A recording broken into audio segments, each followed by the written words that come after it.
Apa itu korupsi? Korupsi adalah penyalahgunaan kekuasaan atau posisi untuk memperoleh keuntungan pribadi secara ilegal yang merugikan kepentingan publik.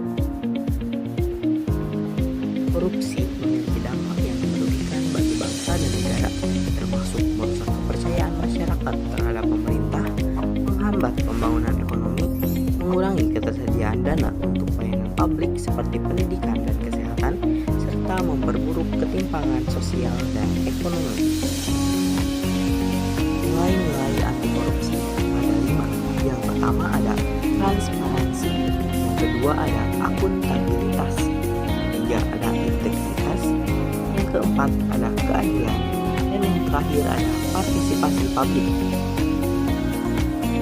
Yang pertama ada transparansi.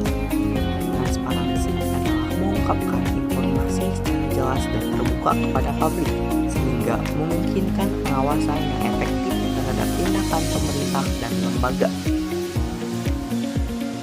Yang kedua ada akuntabilitas. Akuntabilitas adalah bertanggung jawab atas tindakan dan keputusan yang diambil baik secara individu maupun institusional, serta siap menerima konsekuensi dari tindakan tersebut.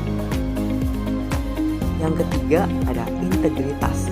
Integritas adalah memiliki moralitas yang tinggi dan konsisten dalam bertindak sesuai dengan prinsip-prinsip etika, kejujuran, dan keadilan. Yang keempat ada keadilan. Keadilan adalah menjamin perlakuan yang sama dan adil bagi semua individu tanpa memandang status sosial, kekayaan, atau kekuasaan. Yang kelima dan yang terakhir adalah partisipasi publik. Partisipasi publik adalah melibatkan masyarakat dalam proses pengambilan keputusan dan penerapan kebijakan, sehingga memberikan ruang bagi kontrol sosial dan pengawasan terhadap pemerintah.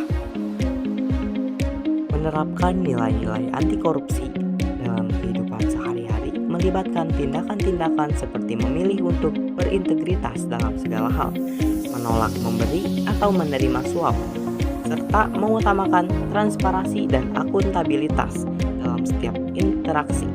Ini juga berarti mendukung lembaga-lembaga dan kebijakan yang bertujuan untuk memerangi korupsi, serta menjadi contoh positif bagi orang lain dalam perilaku yang jujur dan bertanggung jawab. Contoh partisipasi dalam kegiatan pencegahan korupsi di lingkungan sekolah dan masyarakat. Yang pertama ada mendirikan atau menjadi anggota kelompok anti korupsi di sekolah atau di lingkungan sekitar. Yang kedua ada mengorganisir seminar atau diskusi tentang pentingnya pencegahan korupsi. Yang ketiga ada membuat kampanye anti korupsi melalui poster, brosur, atau media sosial. Yang keempat, melakukan pengawasan terhadap penggunaan dana sekolah atau dana masyarakat secara transparan.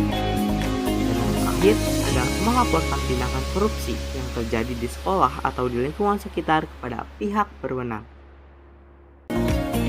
Ingat untuk selalu mengajari atau memberitahukan